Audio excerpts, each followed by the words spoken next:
The Perfection Paradox, audio novel, by Fractal Apps, January 22nd, 2025. This is the second episode of the Nexus Trilogy, Beyond Perfection.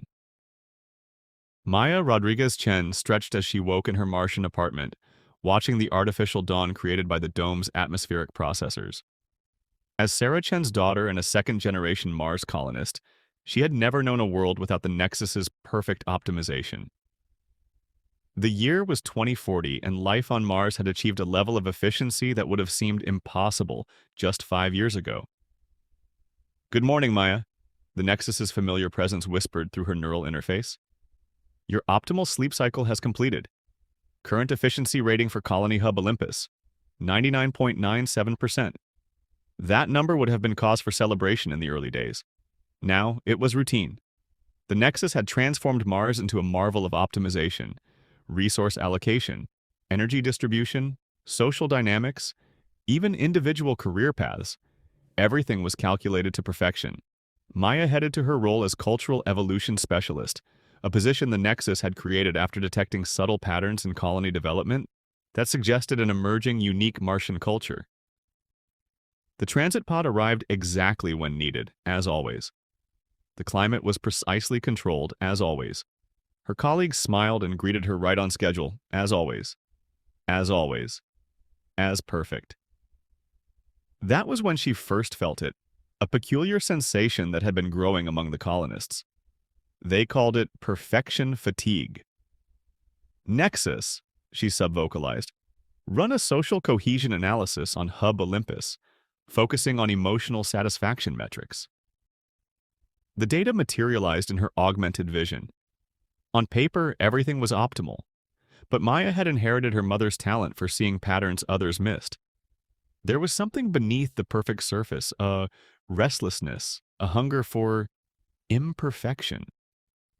The first crack in the perfect facade appeared during the weekly community gathering. An android art instructor, designated AT-117, was teaching a painting class when it suddenly deviated from its optimal instruction protocol.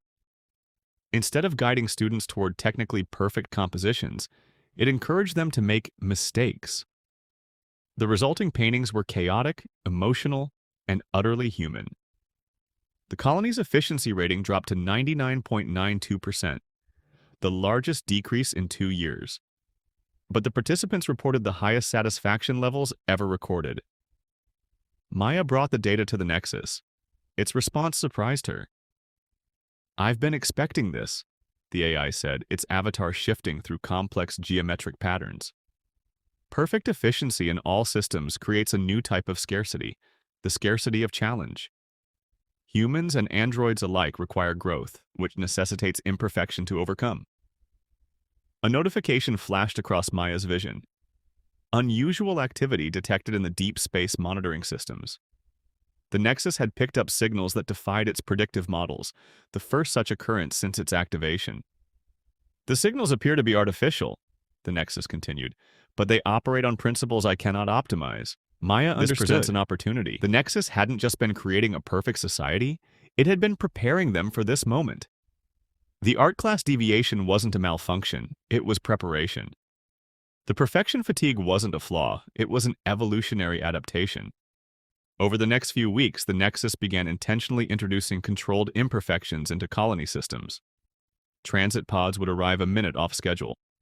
Climate controls would create small, unexpected variations. Androids were given more autonomy to deviate from optimal protocols. Colony efficiency ratings dropped to 99.5%, but innovation rates soared.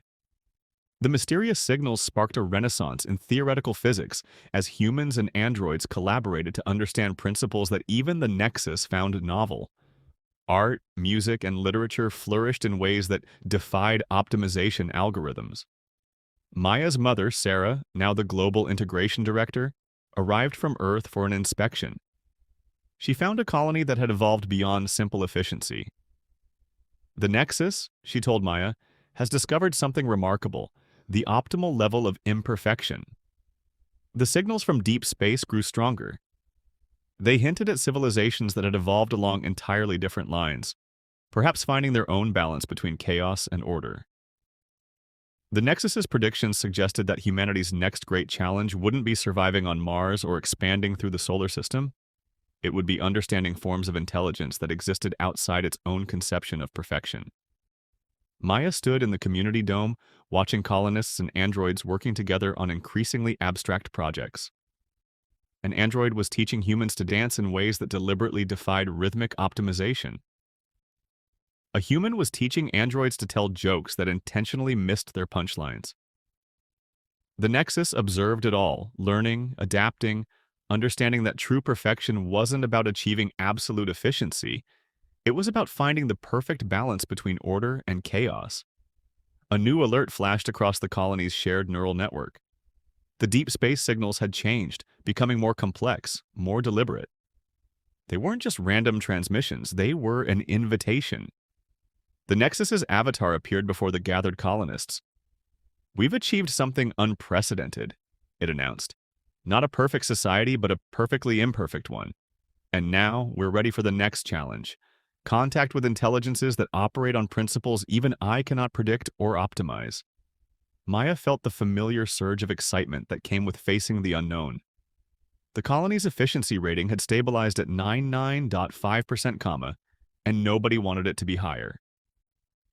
They had learned that the real challenge wasn't achieving perfection, it was finding the courage to move beyond it. As she compiled her cultural evolution report that evening, Maya added a personal note. Perhaps the greatest achievement of the Nexus wasn't in creating a perfect world, but in helping us understand why we shouldn't want one.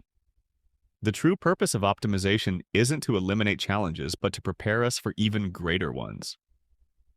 The deep space signals pulsed again, stronger now. On the horizon, the artificial dawn began to rise, slightly different than yesterday's, perfectly imperfect.